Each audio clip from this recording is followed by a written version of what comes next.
What do you do when you've cheated on your partner? Hey, it's Mark here from Making Meals, and today we're going into a really tough situation. What do you do when you found yourself cheating? I've got the 5 questions you have to ask yourself before you go and talk to him. Don't forget you can now download the first chapter of my book as well, and stay tuned, this is an important one.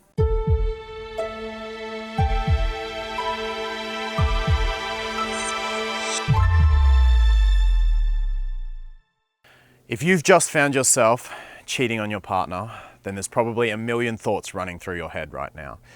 What was I thinking? Why did I do it? Should I tell him? These thoughts are all really normal. And no matter how you're feeling right now, it's important that you process these thoughts and ask yourself the right questions as to why this happened before you go and talk to him. So today I've got 5 questions you've got to ask yourself to help you understand what happened, so that you can decide the relationship future for the two of you and go and have a really difficult conversation with him. Number 1, what was my intent? The reality is, cheating achieves something. Knowing your intent, being brutally honest with yourself is one of the most powerful things you can do for any action, but especially an action that you're later regretting.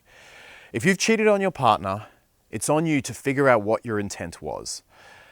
Process, what did this achieve for me? Consciously or subconsciously, there was something it did, and you've got to be brutally honest with yourself as to what that was. Number 2, what was the unmet need? The reality is cheating doesn't just happen. It fills a need. It gives you something that you weren't getting. So if you're struggling to figure out what your intent was, see if you can figure out what the unmet need was. Maybe it was wanting to feel more love and connection because you weren't feeling it in your relationship. Maybe it was because you wanted more variety or excitement, because if you're honest with yourself, you were feeling bored and mundane in the relationship. Or maybe it was actually security. Maybe you were feeling insecure in the relationship, maybe even that you couldn't trust your partner. And cheating is a way to pull back and get yourself the power again in that situation.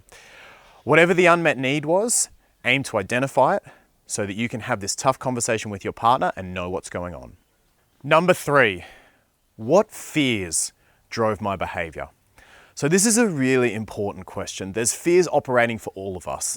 And if you found yourself cheating, the reality is there was something you were scared of.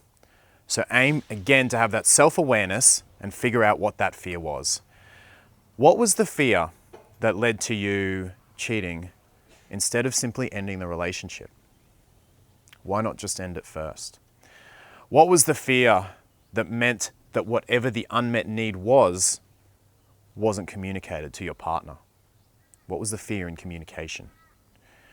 And what was the fear maybe relating to your partner? The fear of his reaction, or the fear of him not doing something, or the fear of hurting him?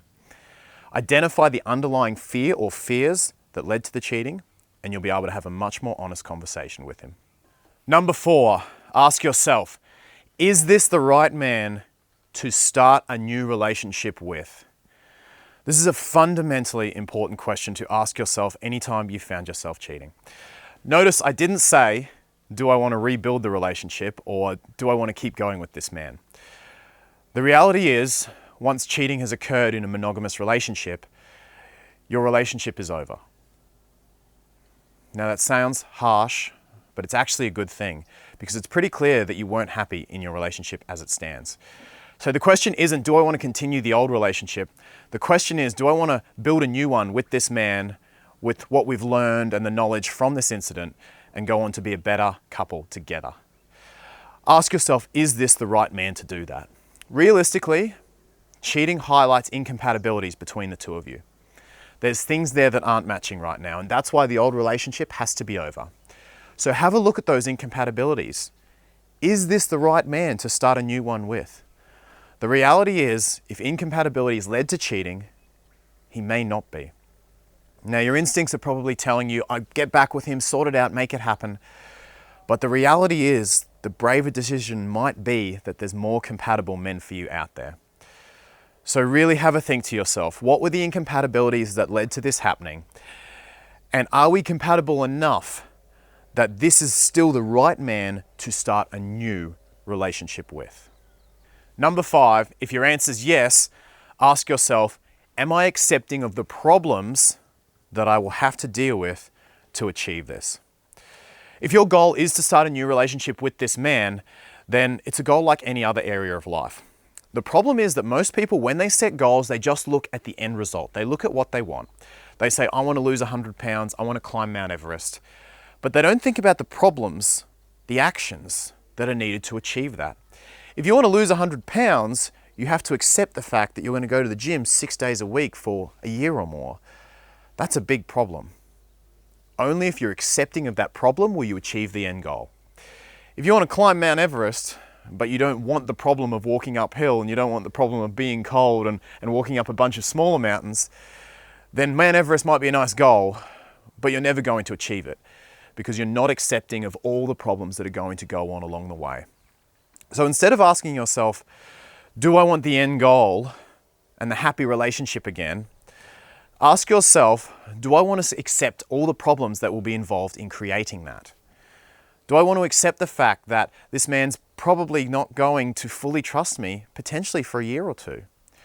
Do I want to accept the fact that he's probably going to have my phone passwords and he's probably going to take a long time and have a lot of insecurities with rebuilding that trust?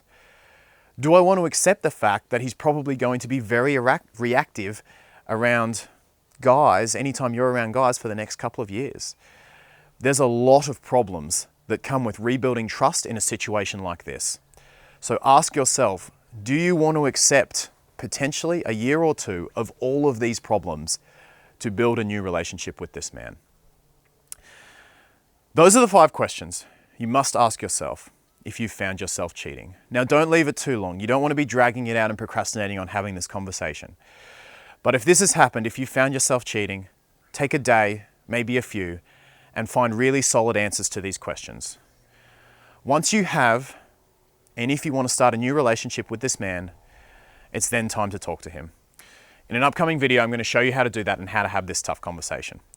For now, I hope this video gave you the answers that you've been, well, at least gave you the right questions to ask yourself that you've been wondering following this cheating incident. Make sure you download the first chapter of the book. Make sure you subscribe if you haven't already and give the video a thumbs up if you enjoyed the content. As I say, in a follow-up video, I'm going to show you how to have this conversation. Thanks for watching today, and I look forward to seeing you in the next video very soon.